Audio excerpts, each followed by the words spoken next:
মহারাজ মহারাজ, বৃষ্টি হচ্ছে না অনেক দিন ধরে। আমাদের তো ফসল হচ্ছে না। আমাদের ধান ফসল, বিভিন্ন ফসল নষ্ট হয়ে যাচ্ছে রোদে পুড়ে। আপনি একটা কিছু করেন, তা না হলে তো আমরা মারা যাব সবাই। তখন এ রাজ্য কেউ থাকবে না। আমাদের ছেলেপেলেরা সব না খেয়ে রয়েছে, তাদের মুখের দিকে তাকাতে পারছি না। ঠিক আছে, আমি দেখব, চিন্তা করো না তোমরা।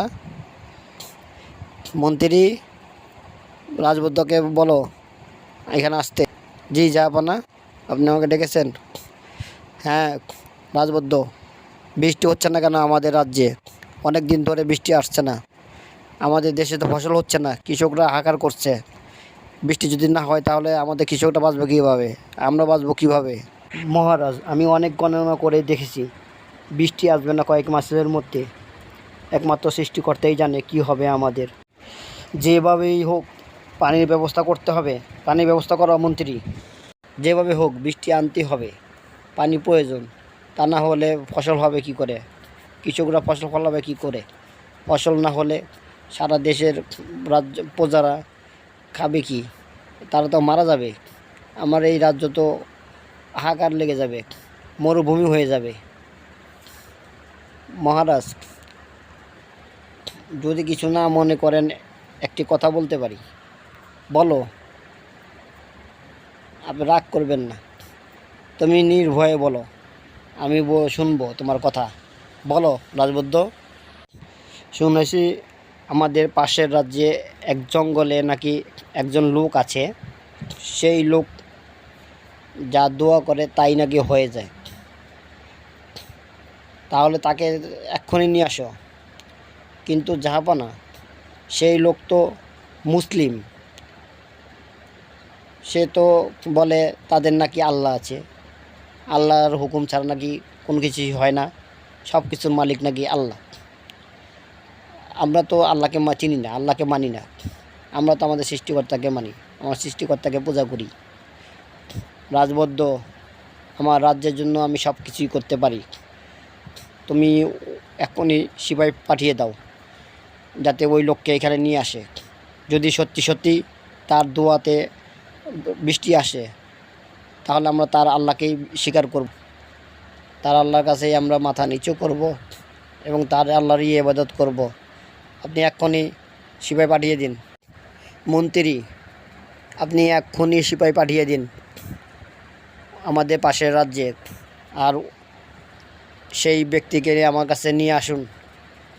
তাকে বলবেন তার দোয়া যদি তার সৃষ্টিকর্তা শোনে, আর আমাদের রাজ্যে যদি বৃষ্টি সত্যি সত্যি দেয়, আমাদের ফসল হয়, তাহলে আমরা স্বীকার করব যে তার আল্লাহই সত্য, আর তার কথাতেই আমরা চলব।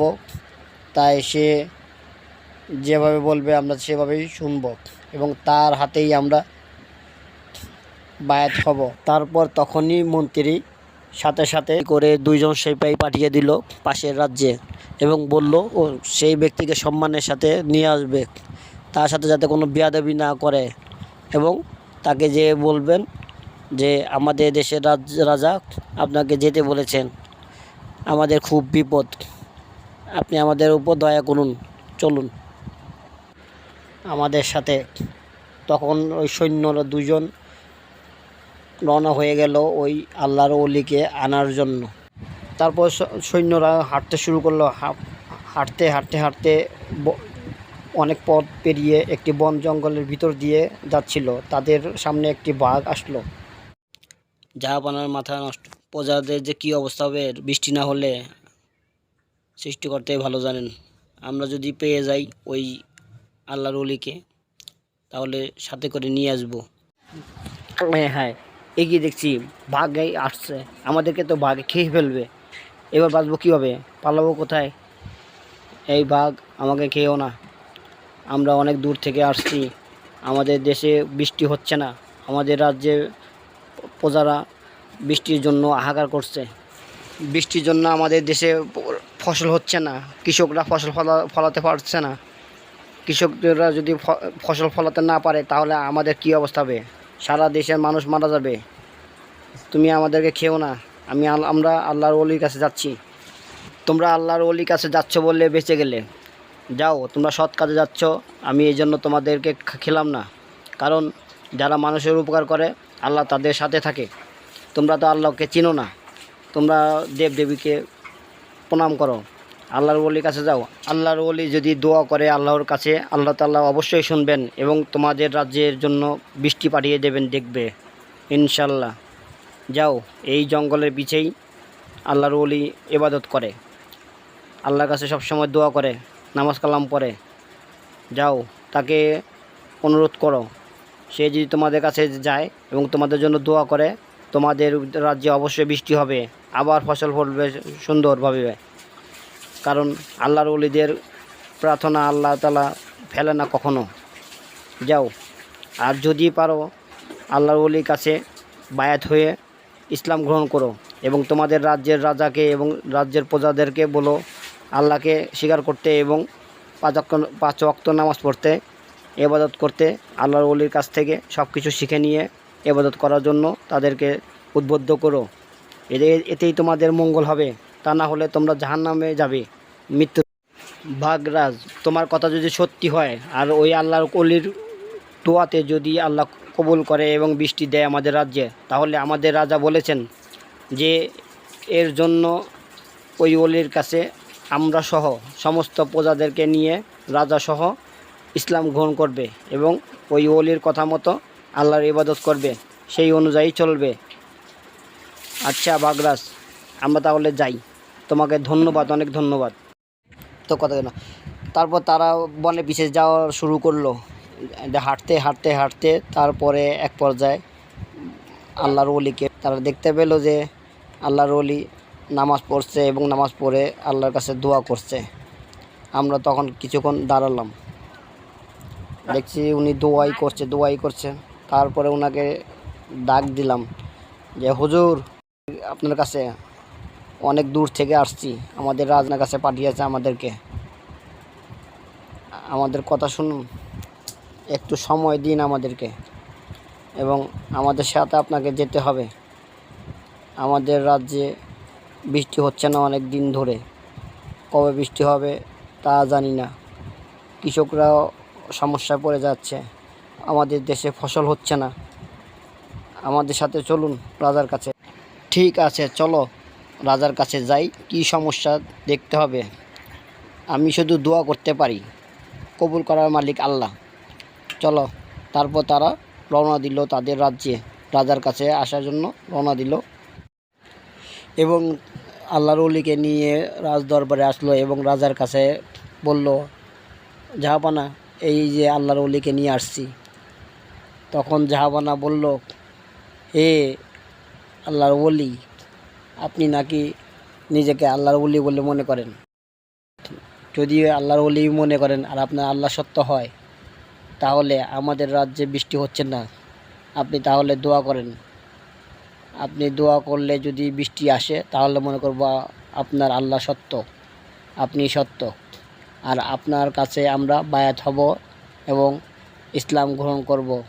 আপনি যেভাবে আমাদেরকে বলবেন সেভাবে আমরা চলব। আপনি যদি দোয়া করেন। সব কিছুর মালিক আল্লাহ, আল্লাহ ছাড়া কোনো মাবুদ নেই, আল্লাহ সব কিছুর ক্ষমতার মালিক। আমি শুধু দোয়া করতে পারি, আল্লাহ তাআলা যদি কবুল করে ইনশাআল্লাহ বৃষ্টি অবশ্যই হবে এবং আল্লাহ ফসল দান করেন বৃষ্টির মাধ্যমে মাটি থেকে। ঠিক আছে, আপনি তাহলে দোয়া করুন। সকল প্রশংসা আল্লাহর জন্য, যিনি সমস্ত জগতের প্রতিপালক। হে আল্লাহ, আপনি মহান দয়ালু এবং পরম করুণাময় এবং শেষ বিচার দিনের শ্রেষ্ঠ বিচারক। আমরা আপনারই ইবাদত করি এবং আপনারই কাছে সাহায্য চাই। আমাদেরকে তাদের সরল পথ দেখান যাদের সরল পথের উপর আপনি সন্তুষ্ট আছেন। যারা অভিশপ্ত এবং পথভ্রষ্ট তাদের পথে নয়। আল্লাহুম্মা আমিন। হে আল্লাহ, আমি আপনার পাপী বান্দা, জানি না আমার প্রার্থনা আপনি কবুল করবেন কি না, তবুও আপনার কাছে প্রার্থনা করছি এই রাজ্যের জন্য, এই রাজ্যের মানুষের জন্য। আপনি এই রাজ্যের মানুষের জন্য ফসলের ব্যবস্থা করেন এবং বৃষ্টির ব্যবস্থা করে দিন। আপনি ছাড়া কোনো মাবুদ নাই, আপনি তো রহমান, আপনি তো গাফুরুর রহিম, আপনি তো মহান দয়ালু, আপনি রহমত করেন। আল্লাহুম্মা আমিন। এরপরে দোয়া করতে না করতেই বৃষ্টি এসে পড়ল। তারপরে কৃষকরা বৃষ্টি দেখে আনন্দ উল্লাসিত হয়ে তারা বলতে লাগলো, আল্লাহর ওলির দোয়া কবুল হয়েছে। আল্লাহ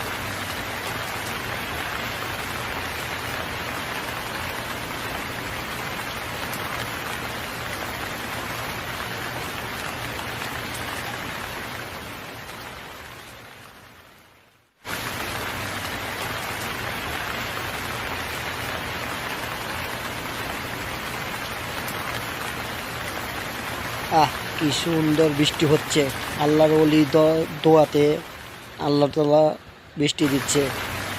যাই এই কৃষক ভাইরা, চলো সবাই আমরা মিলে আল্লাহর ওলির কাছে ইসলাম গ্রহণ করি গিয়া। তা না হলে আল্লাহ তাআলা নারাজ হবে, আমাদের উপর গজব ফেলবে, আবার ফসল হবে না। আর ফসল না হলে আমরা আবার মরব। চলো আমরা ইসলাম গ্রহণ করি। আল্লাহ ছাড়া কোনো মাবুদ নেই, আল্লাহই সত্য, আর বাকি সব মিথ্যা। এতদিন আমরা যা করেছি, যে পূজা করেছি ঈশ্বরদের, দেবদেবতার, এগুলো সব মিথ্যা। আসলে আল্লাহই সত্য, আল্লাহই সব কিছুর মালিক। চলো কৃষক ভাইয়েরা, আমরা সবাই মিলে ওই আল্লাহর ওলির কাছে বায়াত হয়ে ইসলাম গ্রহণ করি, আর ওনার কথা মতোই চলার চেষ্টা করি। হ্যাঁ চলো ভাই, চলো রাজপ্রাসাদে, রাজার কাছে চলো। রাজ দরবারে ওই আল্লাহর ওলি আছে, আমরা তার কাছে গিয়েই ইসলাম গ্রহণ করব। তারপর তার সমস্ত কৃষক মাঠ থেকে উঠে আসলো বৃষ্টির আনন্দে জাহাপানার দরবারে, আর এসে বলল, জাহাপানা জাহাপানা,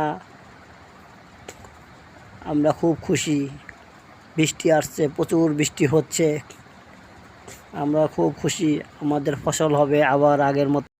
আল্লাহর ওলির কাছে আমরা বায়াত হব, আমরা ইসলাম গ্রহণ করব।